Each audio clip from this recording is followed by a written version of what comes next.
The Dodgers have 111 wins and questions still to answer for the postseason.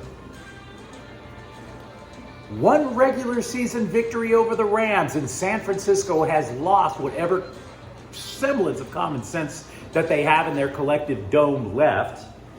And a top draft pick for the Kings has a path to make the team. Good morning, I'm James. This is your daily dose of sports and snark for the greatest sports city in the world, Los Angeles. This is Faithful Angelenos.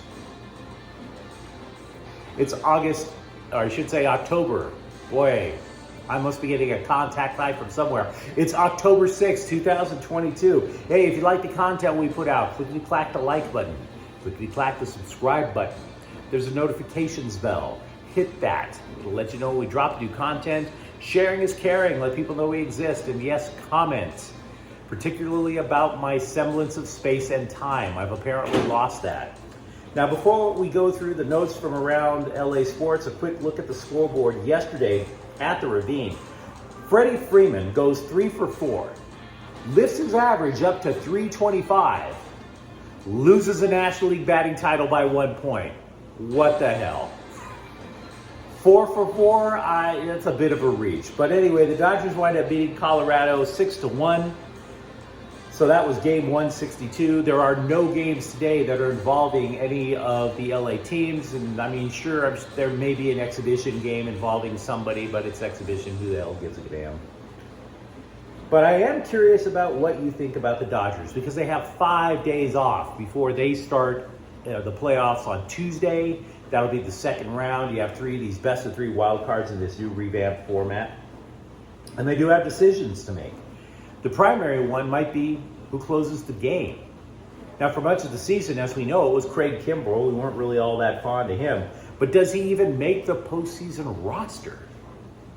That's how ineffective he was closing games. Now, if he does or not, whatever. Maybe they say, well, he's got the experience in big-time games, and they put him in just for that. But still, who closes the games? We don't have a clear front runner. Kimbrell's last save since being removed from the closer's role was September 6th.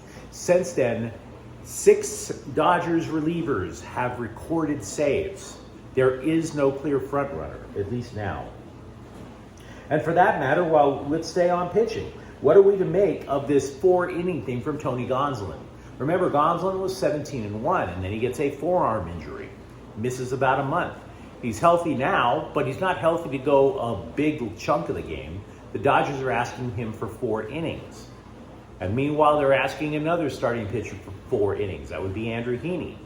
But then from that, it's like, which one of them starts? Because they created another word. We still don't know what the hell optionality is. Maybe your dictionary is better than mine. I have no idea. But which one gets the start? Would it be Gonsolin? Would it be Heaney? For that matter, what about the team's, one man widget, the guy that you can throw in anywhere in the machinery, Chris Taylor? He had a neck injury. Now he's claiming to be 100%. Do you buy it? I'm not sure I do, but is 80% of Chris Taylor enough? Hard to say.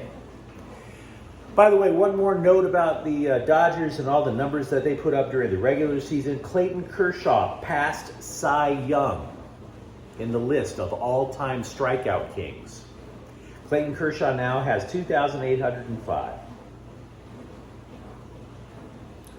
Have you ever wondered if, in the history of American jurisprudence, has there ever been a case of a snowflake filing a legal document? And the answer, thanks to San Francisco, appears to be yes. Remember that spindly little man who ran onto the field during Monday Night Football, and he was making an ass of himself for God knows what, and then he basically gets tackled, not by security, but by Bobby Wagner and Tack McKinley of the Rams. Well, the kid, he winds up going to the cops and claiming blatant assault from Wagner and McKinley. What a douche. Okay? I mean, look, it kind of goes like this. I'm sitting there, the TV camera does not follow this guy running around like a little freak. He's carrying this pink flare. And if you're like me, you're looking at this pink flare thinking, good God, these gender reveal stunts have got to stop, okay? It turns out he's protesting, I don't know, he's protesting stop killing the headlights. I don't care what the guy is protesting, right?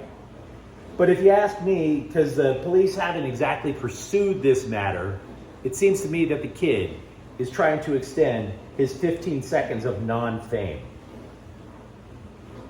Another thing that happened and in the wake of the Niners beating the Rams on Monday night, Deebo Samuel apparently trolled both Jalen Ramsey and the Rams after the game. Now, I don't know what Deebo Samuel said, but what I do remember is that after the NFC title game, Ramsey was the one consoling Deebo on the sidelines while Deebo wept like a 6-year-old girl who dropped her ice cream cone on the street. So show Ramsey some respect, man. Because the next thing you know, he might be the one popping your little balloon and then you're crying over that too. Trolling the man who consoles you when you're sad. That is not exactly classy. And if you're asking, hey James, are you anti-men who cry? The answer is yeah, pretty much. Ask my wife. My wife asks me about that all the time. My dad died on Christmas Day last year. I love my dad. I still managed to hold it together. So no, I'm not going to be shedding tears over a bloody football game. Deebs.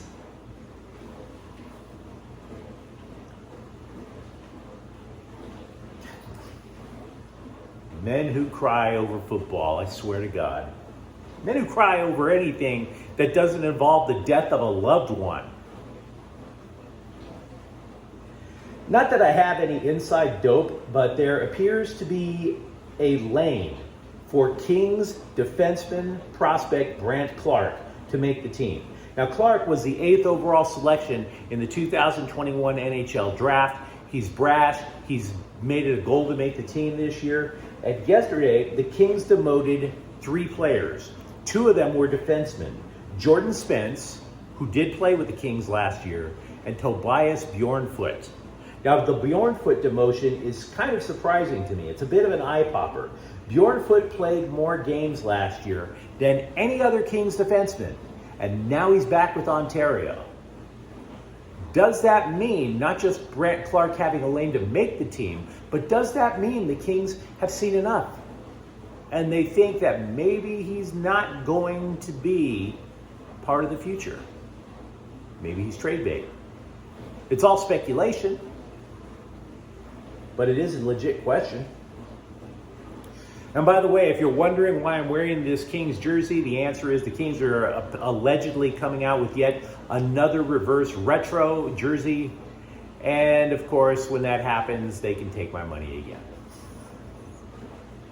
Reverse retro jerseys, man, they're one of my weaknesses.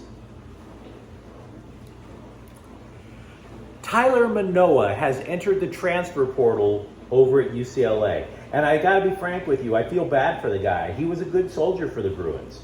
He was a defensive lineman. He's a 5th-year senior. He was a defensive lineman for a few years. And then the team was like, you know what? We're a little weak on offensive line. Could you try out for tackle? He went through with it. And apparently, though, he's played in 4 games, but you have to play in the first 5 to be able to stay with the team to avoid the portal. He's only played in 4. He sees the writing on the wall. He wants a shot. Last year, by the way, UCLA lost 21 players to the transfer portal. Manoah is the first for this year.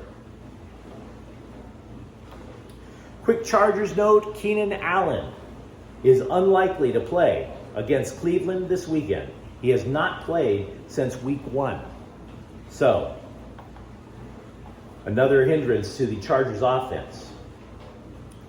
Lincoln Riley says freshman running back Rayleigh Brown is darn close to full strength.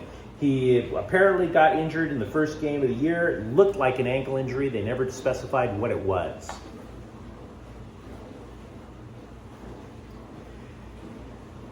Rare LA Sparks news. And it's not particularly good news. Tiffany Jackson died Monday from breast cancer at the age of 37. She was a Texas girls basketball and women's basketball legend.